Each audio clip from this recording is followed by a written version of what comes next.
Good morning students. बेटा last lecture में मैंने आपको एंगुलर प्रोजेक्शन के लिए पाथ ऑफ प्रोजेक्टाइल बताया था। क्लियर। अभी उसी आर्टिकल के अंदर हम आगे बढ़ते हैं और मैंने कहा था कि नेक्स्ट वीडियो में मैं आपको time of flight, horizontal range, maximum height के बारे में बताऊंगा। तो आज हम उस टॉपिक को कवर करते हैं। Angular projection. अगर हम किसी प्रोजेक्टाइल को हॉरिजॉन्टल के साथ किसी थीटा एंगल, कोई भी थीटा एंगल बनाते हुए अगर हम कुछ इनिशियल वेलोसिटी देते हैं तो वो जो प्रोजेक्टाइल जो मोशन होता है उसको हम एंगुलर प्रोजेक्शन बोलते हैं। ठीक है, जैसे कि हमने लास्ट वीडियो में किया था। इस तरीके से ये हमने किसी भी पत्थर को फेंका तो वो इस तरीके से मूव करता है। अभी ये हमारे पास अगर हम डायरेक्शन लेकर चले, हॉरिजॉन्टल है ये। क्लियर। ये हमारे पास हॉरिजॉन्टल है और इधर हम वर्टिकल डायरेक्शन लेकर चल रहे हैं। आप इनको एक्स एक्सिस और वाई एक्सिस के लिए भी डिनोट कर सकते हैं। अब हम मानकर चले थे कि भाई जो इनिशियल वेलोसिटी है, ये हमारे पास इनिशियल वेलोसिटी थी u, और जो इनिशियल वेलोसिटी है u वो हॉरिजॉन्टल के साथ एंगल बना रही है थीटा। क्लियर। तो यहाँ से हमने इनिशियल वेलोसिटी के रेक्टेंगुलर कंपोनेंट किए थे और कहा था कि भाई जो हॉरिजॉन्टल के अलोंग कंपोनेंट है वो u cos थीटा होगा और वर्टिकल के अलोंग जो कंपोनेंट है वो u sin थीटा होगा। क्लियर। अब यहाँ से मैंने लिखा था कि हॉरिजॉन्टल के अलोंग जो वेलोसिटी है, हॉरिजॉन्टल को हम x से रिप्रेजेंट करेंगे, वर्टिकल को हम y से रिप्रेजेंट करेंगे। हॉरिजॉन्टल के अलोंग जो इनिशियल वेलोसिटी है वो है u cos थीटा। अब हमें पता है कि हॉरिजॉन्टल के अलोंग अगर हम एयर रेजिस्टेंस को 0 मानकर चले तो हॉरिजॉन्टल के अलोंग जो ये वेलोसिटी है ये कांस्टेंट रहेगी। क्लियर। अब इसी कांस्टेंट वेलोसिटी से ऑब्जेक्ट मूव करेगा, यानी हॉरिजॉन्टल के अलोंग वेलोसिटी के अंदर चेंज नहीं आएगा। जब वेलोसिटी के अंदर कोई चेंज नहीं आएगा तो सिंपल सी बात है, एक्सेलरेशन क्या होगा, एक्सेलरेशन अलोंग हॉरिजॉन्टल इज 0। अगर हम बात करें वर्टिकल के अकॉर्डिंग, देन वर्टिकल डायरेक्शन में जो इनिशियल वेलोसिटी है वो है हमारे पास u sin थीटा, और ऑब्जेक्ट जो है वो वर्टिकल डायरेक्शन में अगर ऊपर की तरफ मूव कर रहा है, जैसे कि अगर हमने ये पॉइंट लिया था h और इसको हमने बोला था मैक्सिमम हाइट। क्लियर। अब जब यहां से ये पॉइंट है हमारा o, ये पॉइंट है हमारा b। क्लियर। जब ऑब्जेक्ट o से और h तक मूव करता है तो एक्सेलरेशन ड्यू टू ग्रेविटी वो नीचे की तरफ लग रहा है, लेकिन ऑब्जेक्ट ऊपर की तरफ मूव कर रहा है। तो इस केस में o से h तक आप g की वैल्यू नेगेटिव लेते हैं और h से b तक g की वैल्यू पॉजिटिव लेते हैं।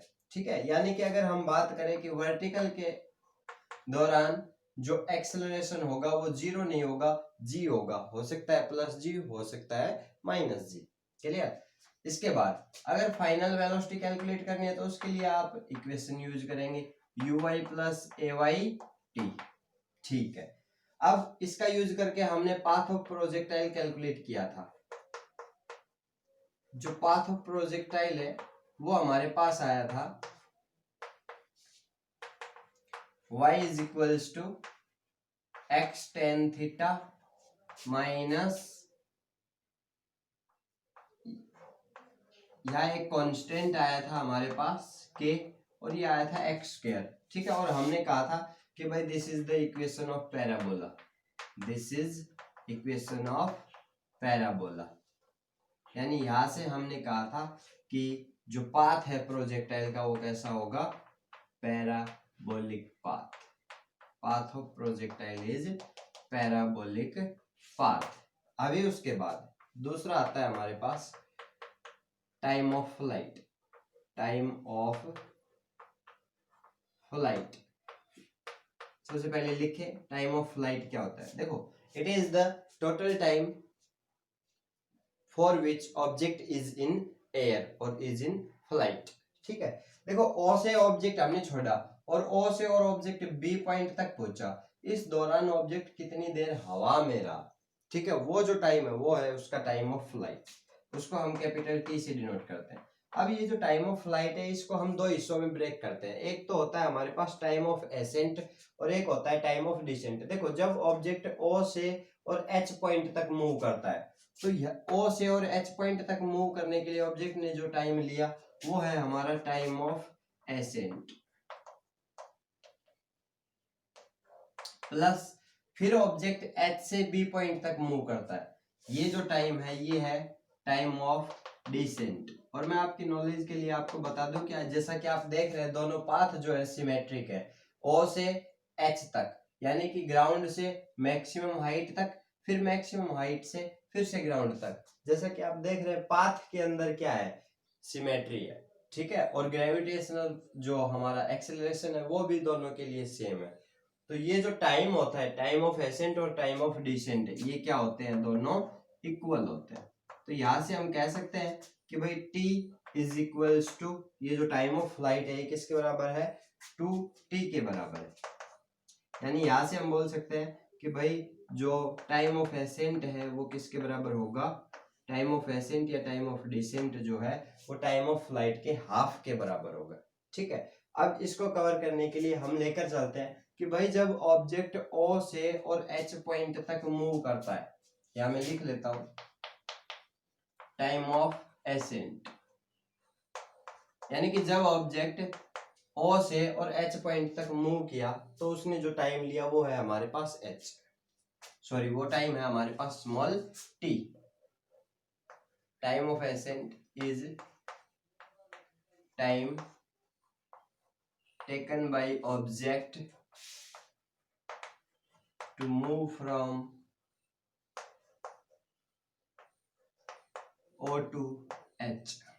अच्छा अब हम लेकर चलते हैं motion along y axis. y axis के अलोंग हमने मोशन लिया और देखिए जब ऑब्जेक्ट O से और H पॉइंट तक मूव करता है तो ऑब्जेक्ट ने वर्टिकल के अलोंग कितनी डिस्टेंस कवर की, by using equation sy is equals to uyt plus half ayt का स्क्वायर, यानी डिस्टेंस जो है y एक्सिस के अलोंग वो ऑब्जेक्ट ने कवर की h।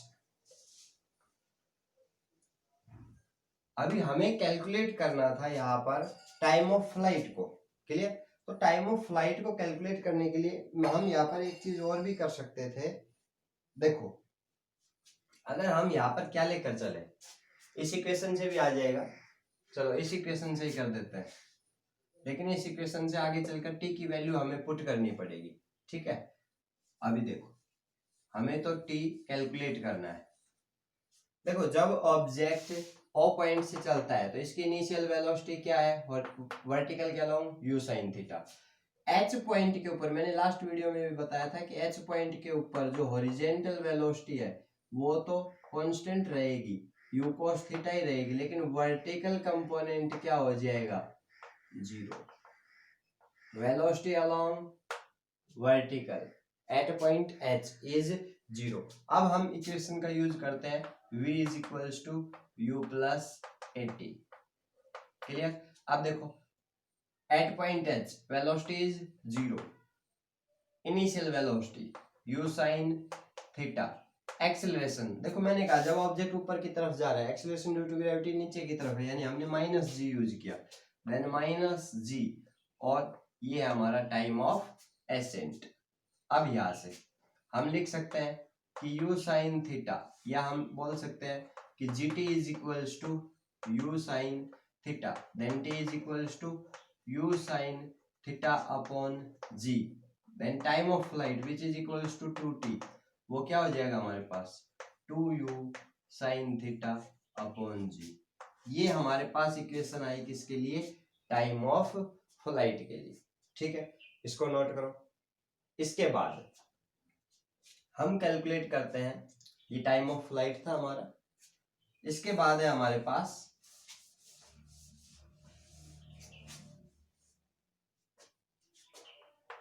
पाथ आया पैराबोलिक, टाइम ऑफ फ्लाइट आया हमारा t is equals to 2u sine theta upon g, clear. अब नेक्स्ट है हमारा जो पॉइंट रहेगा वो है मैक्सिमम हाइट। अभी यहां से आप देख सकते हैं मैक्सिमम हाइट जो है ये कितनी है h, ठीक है। इसको हमें कैलकुलेट करना है। अब मैक्सिमम हाइट को कैलकुलेट करने के लिए हम फिर से क्या ले लेते हैं, मोशन अलोंग वाई एक्सिस। जब हम मोशन अलोंग वाई एक्सिस लेंगे, इसको रफ कर लेते हैं, ठीक है। जब ऑब्जेक्ट O से H पॉइंट तक मूव करता है तो हम अगर मोशन अलोंग वाई एक्सिस लें तो क्या आएगा हमारे पास, distance along Y axis is equals to initial velocity Y axis plus time of ascent plus half acceleration along Y axis into time of ascent का square S is equals to UT plus half A T square. जो equation है उसका हमने use किया और सबकी values put की। देखो जब ऑब्जेक्ट O से और H पॉइंट तक मूव करता है तो वर्टिकल के अलोंग उसने डिस्टेंस कवर की h, then h is equals to initial velocity हमारे पास थी u sin theta into time of ascent. Time of ascent हम यहां से देख सकते हैं u sin theta upon g, ये टाइम ऑफ फ्लाइट है, clear. Time of ascent small t is equals to, या हम लिख देते हैं कि small t is equals to capital T by 2। इसका हमने यूज किया तो यहां से हमने यूज किया u sin theta upon g plus half acceleration due to gravity minus G और t का स्क्वायर यानी कि u square sine square theta upon g का स्क्वायर। अब देखो यहाँ तो क्या आ गया, u square sine square theta upon g minus, अब यहां से u square sine square theta upon, अब देखो एक g से ये g कैंसिल, ठीक है, यानी g से हम g को काट देंगे, नीचे क्या बचा 2g। अब देखिए कंप्लीट वैल्यू क्या है, u square sine square theta upon g, इसमें से u square sine square theta upon 2g, यानी एक में से आधा माइनस हो रहा है तो आधा बच जाएगा, यानी हमारे पास बचेगा u square sine square theta upon 2g। This is the maximum height, clear. तो यहां से हमारे पास मैक्सिमम हाइट का फॉर्मूला आ गया u square sine square theta upon 2g। अभी नेक्स्ट इसके बाद हमारे पास आता है हॉरिजेंटल रेंज।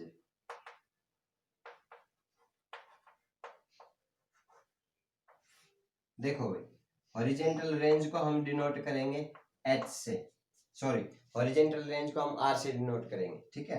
अब हॉरिजेंटल रेंज एक्चुअल में क्या होती है, जब प्रोजेक्टाइल मोशन करता है तो उस दौरान हॉरिजेंटल के अलोंग उसने जो टोटल डिस्टेंस कवर की, ये जो OB डिस्टेंस है, क्लियर, ये हमारे पास क्या होगी, O से B तक की ये जो डिस्टेंस है ये हॉरिजेंटल रेंज होगी। अब इसको कवर करने के लिए हम क्या लिख सकते हैं कि भाई हॉरिजेंटल डिस्टेंस, अब हमें पता है कि हॉरिजेंटल के अलोंग ऑब्जेक्ट का जो मोशन है वो कैसा है, यूनिफॉर्म मोशन है, यानी कि हॉरिजेंटल डायरेक्शन में ऑब्जेक्ट एक कांस्टेंट वेलोसिटी से मूव कर रहा है। तो सिंपल सी बात है, हम कह सकते हैं कि भाई in velocity along horizontal and multiplied by the time of flight, यानी कि जब ऑब्जेक्ट O से B पॉइंट तक आने के लिए कितना टाइम ले रहा है, t टाइम ले रहा है, ठीक है। तो हम इसको t से मल्टीप्लाई कर देंगे तो यहाँ से क्या हो जाएगा, initial velocity along horizontal u cos theta into time of flight हमारे पास हमने कैलकुलेट किया 2u sin theta upon g। अब यहां से इसको हम लिख सकते हैं, देखो u स्क्वायर अभी 2 sin theta cos theta, 2 sin theta cos theta upon g, यानी इसको हम बोल सकते हैं u square sin 2 theta upon g। This is horizontal range, ठीक है। यहां से हॉरिजेंटल रेंज का फॉर्मूला आ गया हमारे पास u square sin 2 theta upon g, ठीक है। अब यहां से एक क्वेश्चन अराइज होता है कि ये जो हॉरिजेंटल रेंज है ये मैक्सिमम कब होगी, क्लियर। तो भाई सिंपल सी बात है, u स्क्वायर क्या है, कांस्टेंट है, g भी क्या है, कांस्टेंट है, यानी कि r मैक्सिमम होगी जब sin 2 थीटा मैक्सिमम होगा। और sin 2 थीटा मैक्सिमम कितना हो सकता है, इसकी मैक्सिमम वैल्यू होगी +1, और वो किस पर होती है, वो होती है sin 90 पर। यानी कि यहां से अगर हम कैंसिल करें तो 2 थीटा कितना आया 90, यानी कि थीटा कितना 45 डिग्री। यानी कि अगर हम प्रोजेक्टाइल को 45 डिग्री का एंगल बनाते हुए हॉरिजेंटल के साथ और फिर प्रोजेक्ट करें तो प्रोजेक्टाइल जो है वो जो हॉरिजेंटल डायरेक्शन में जो डिस्टेंस कवर करेगा वो मैक्सिमम होगी। ठीक है, तो ये था हमारा टॉपिक जिसको हमने कवर किया। आप इसको अपनी फिर नोटबुक में लिखिए, अच्छे से रिवाइज कीजिए और सेल्फ स्टडी कंटिन्यू रखिए। Thank you.